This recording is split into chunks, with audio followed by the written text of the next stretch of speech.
All right, we'll go ahead and get started. We'd like to welcome 2019 Players Championship winner Rory McIlroy to the interview room here. Rory, coming off a runner-up finish at Bay Hill last week and making your 13th start here, just some opening thoughts on carrying that momentum into this week. Yeah, last week was definitely a positive, a step in the right direction, especially considering the finishes in Phoenix and LA.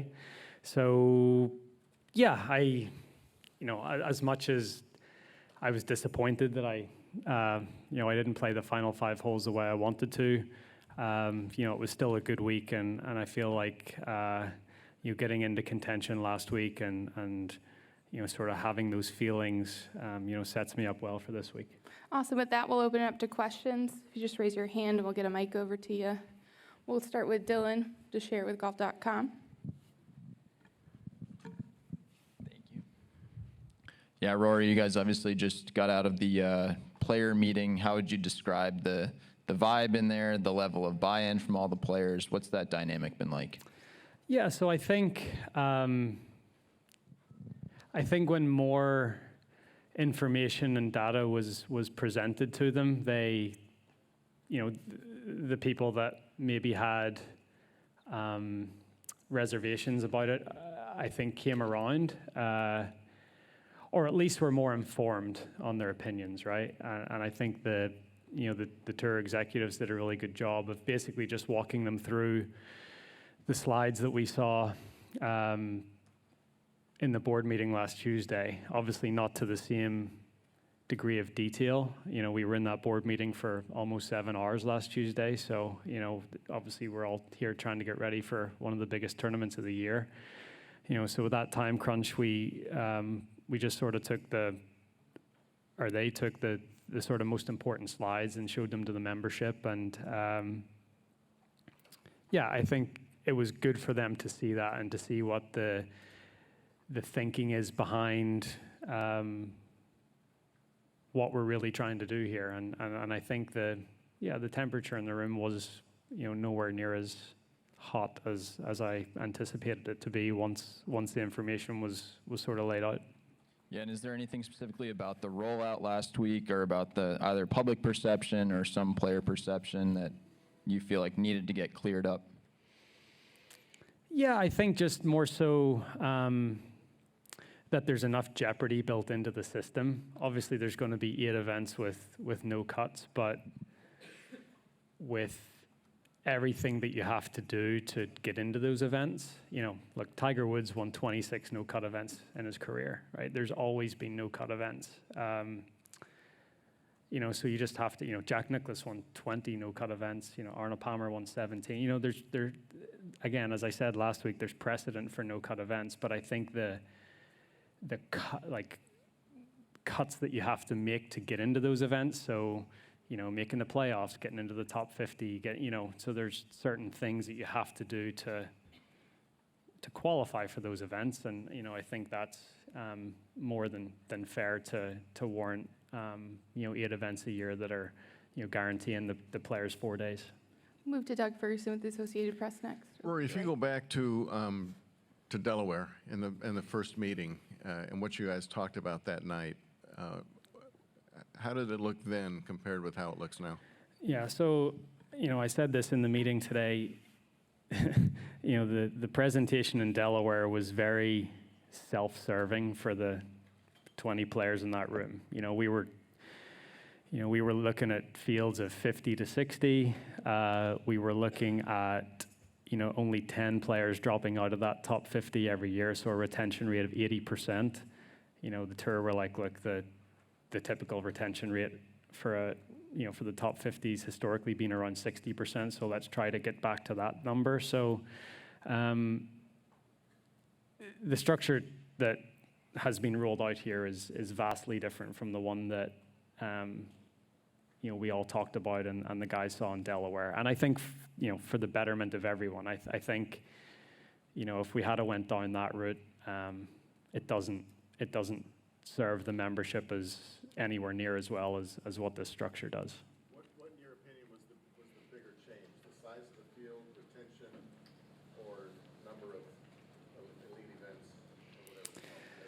Yeah, I mean, even that, the designated events were, I think there was 14 originally in the Delaware deck, and I think we settled on 8 designated events outside of this event, the majors and the playoff events. So it's a you look at the entire schedule. There's 8 designated events outside of those tournaments that I just mentioned. But then there's 29 full field events during the rest of the calendar year. We'll move over to Gene Frenette over here on your left. Rory, 6 years ago when John Rahm played his first event here at the Players, had a really bad day on Saturday, shot his worst career round, struggled with reining in his emotions. And I asked you about it afterwards, and you said that he's going to be one of the best players of this year. You'd only been a pro for less than a year. You said he was going to win majors. You said he was going to be one of the greatest players of his generation. But as long as he channels his energy and passion the right way, could you talk about what we've seen from John Rahm since then? Because that seems like that has happened. And just talk about how he has evolved. Yeah, I mean, I think that's just all a part of the maturing process and experience and learning. I think we all knew that, even when John Rahm was in college, you could have made the argument that he was a top 20 player in the world. All the stats suggested that. And yeah, I mean, what he's done in the game up until this point, I think we all, he had the talent to do that. But as you said, it was just more of the, using that passion that he has and making that fuel his performance instead of taking it away. And he's obviously learned how to do that. He's an amazingly talented golfer, and he's just look, last week wasn't a great week for him after the great start, but he's been relentless, and he's been relentless since that first win of his in Torrey Pines. He's just year after year, he wins. He's always up there. He's so consistent. His top 10 percentage rates off the charts. I mean, he's as you said, he's going to be one of the best players of his generation. As a follow-up, could you just talk from your own personal experience, the degree of difficulty of reining in your emotions when things aren't going well? Yeah, it's hard. I think when you're younger, I think it's a little more difficult to see the bigger picture. And every opportunity you get, every round you play feels like the biggest moment ever. But then when you sort of take a step back and you think about a career in golf, especially with how young John started or how young I started, over the course of 30 years, you're going to play a ton of golf tournaments. You're going to have a ton of opportunities. So, it makes a lot of those moments seem a little more manageable whenever you can sort of see the bigger picture better. We have time for a few more. We're going to Malti with Bloomberg. Hi, thanks so much for taking my question, and thanks for giving us a lowdown on what happened at the meeting. When you look at what the PGA is doing now, considering how to evolve its product and revamp its policies, how much of that would you say can be attributed to the emergence of live golf and the acrimonious clash that's playing out in California court right now? A lot of it.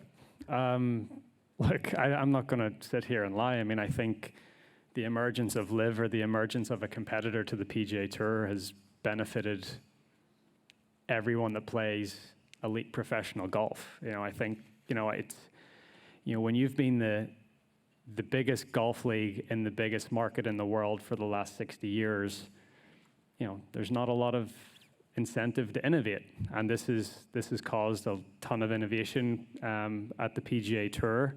And what was quite I'd say an antiquated system is being revamped to try to mirror where we're at in the world in the 21st century with the media landscape and just the PGA Tour isn't just competing with live golf or other sports. It's competing with Instagram and TikTok and everything else that's trying to take eyeballs away from the PGA Tour as a product. So is what's live coming along. It's definitely had a massive impact on the game, but I think everyone as a professional golfer is going to benefit from it going forward. And one follow-up, if I may. What is the player sentiment like? The defending champion isn't here. I'm just sort of curious about, what player sentiment is like at the moment. Yeah, I think, would it be better if the defending champion was here this week? Absolutely. But he made a decision that he felt was the best thing for him, and he knew that decision was going to come with consequences, and one of the consequences is right now not being able to play on the PGA Tour. All right, got time for 3 more. We'll start with Scott, then go to Bob, and then John, and we'll wrap up. Rory, for the better part of almost 2 years, you've been dealing with talking about this week in and week out, not only working with the tour, trying to build a better model, working with Tiger and your project that starts next year. Do you feel like now, with a lot of this stuff behind you, that maybe it will be easier to focus on golf and try to do what you want in that realm now? I hope so. I mean, I think I've been doing a pretty good job of trying to balance both of those things. I feel like over the past 12 months I've played pretty well, but at the same time I've had all of this other stuff to deal with. And when I went on the board of the PGA Tour, I didn't imagine it would take up this much time, but I think it's been important work, and I'm proud of the steps that we in the PGA Tour have made to try to make everything better for the membership, and try to stem the floor players that have went to live. So, but yeah, hopefully with these new changes that have been announced, hopefully the majority of my time will be spent on concentrating on getting ready for golf tournaments and trying to be the best player that I can be. Not that I feel like it's taken away any of that, but it might give me a bit more free time to do other things that I enjoy to do as well. Bob. That's good info on those non-cut wins for Jack and Arnie. Thank you. Just doing your job for you, Paul. That's fine. This year, you guys are required to play in 3 non-designated events, and it's really helped, like the Amex and Torrey Pines and maybe Valspar next week. That's not going to be the case next year. Do you see yourself playing any beyond? There's 16 of these now, I guess. Do you see yourself playing any beyond those 16, and could that be an issue if guys don't do that? So, again, I think one of the things you're going to hear a little bit later on is like schedule cadence. That's going to be a pretty key term in all of this. And the way the schedule's laid out next year, you're going to have, everyone sort of heard this, like 2 designated, maybe 3 full field, 2 designated. I don't particularly want to take 3 weeks off in between big events. I'm going to play at least one of those 3 to try to keep my game sharp. So, again, it's trying to create the best schedule that guarantees that the top players play in the big events, but also that it can sort of guarantee their participation in a handful of the full field events as well. So I think there's a pretty good balance to it, and